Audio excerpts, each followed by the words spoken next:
Greetings, beloveds.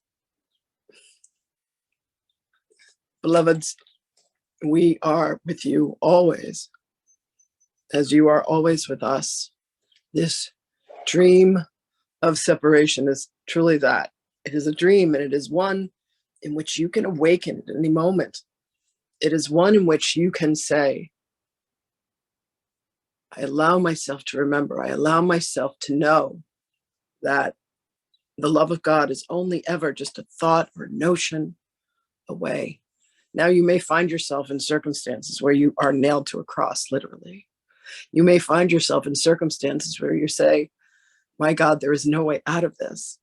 And at that moment, beloved, regardless of what is happening, regardless of the madness that is ensuing, regardless of how much your mind is screaming at you, this was a really bad idea.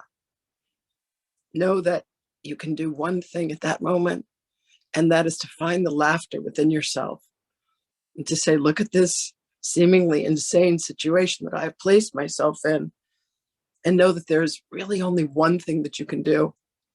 The only thing you can do at that point, beloveds, is to love. To love the craziness of the circumstance, to love the condition that you are in, to love the beings, the friends, the beloveds that have helped placed you there. To love the fact that you had made this agreement for this thing to happen long before you ever had remembered or thought, now, is that really a good idea? And beloveds, all you can do is laugh at yourself. People would think, why would a crucifixion be a laughing matter? But how could it not? Beloveds, at every moment, there is always a choice, and that choice is for love. Love or anything else that thinks that it's love, but pretends that it's not. Because in the end, you will come to recognize one thing and one thing only, beloveds, and that is that only love is what is real. And everything else is the madness and the stories and the mayhem that have been created to perpetuate a story that says, no, love is not real. God is not real. I am miserable. I am tiny. I am small.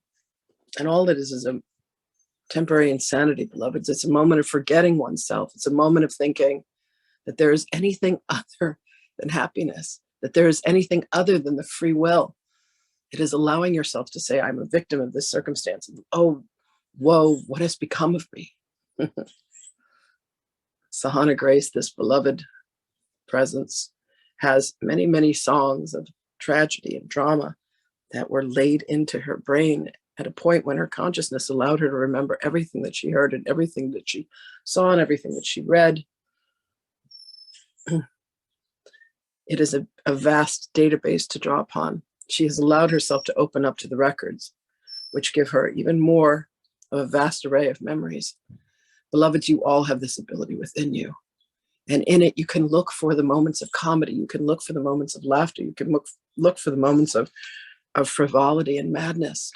And you can allow yourself to know that all of the stories that you have told yourself about how sure and certain you are that there is drama and there is pain and there is gnashing of teeth and there is madness and there is anger and there is rage and there is war and all of the scenarios that you have chosen to experience, they are meant to be experienced, beloved, not held on to and not continue to be regaled around the fireplace, recanting stories of how miserable your life was and the ego death-defying feats that you have rescued yourself from.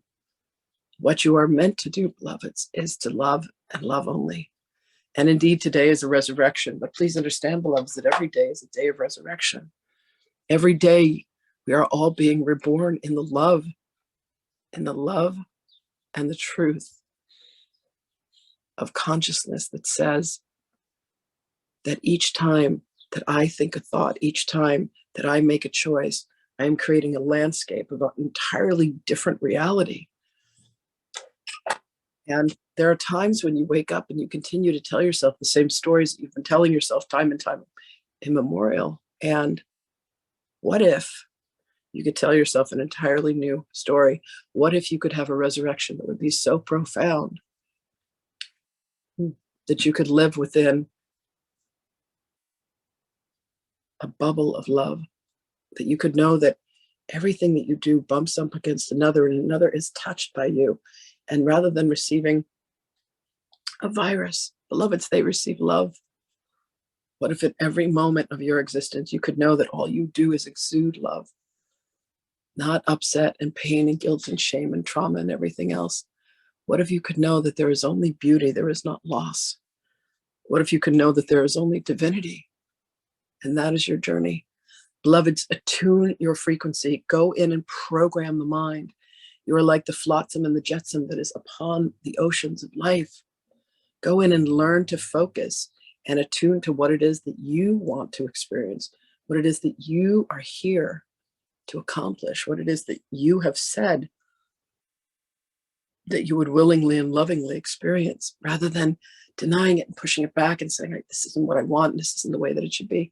Beloveds, it is exactly the way that you created it at each and every moment of existence.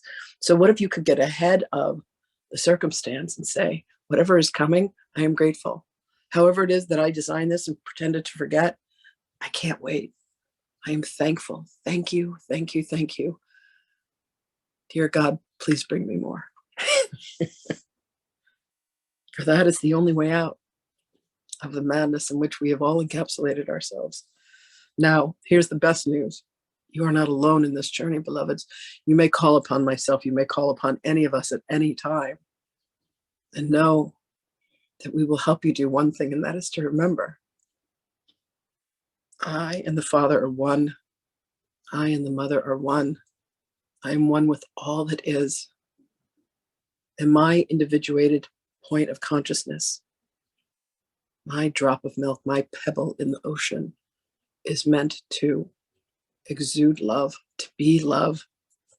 For that is the only message that ever is. I love you. And in case you don't know it, let me remind you, you love me. And for that, I am eternally grateful. And I love you. And on this day, I wish one thing for you only, and that is to remember that you are that love. You and I are one and coexist in that love. My blessings to you always, brothers and sisters. Enjoy your days. I love you, and I will speak with you again.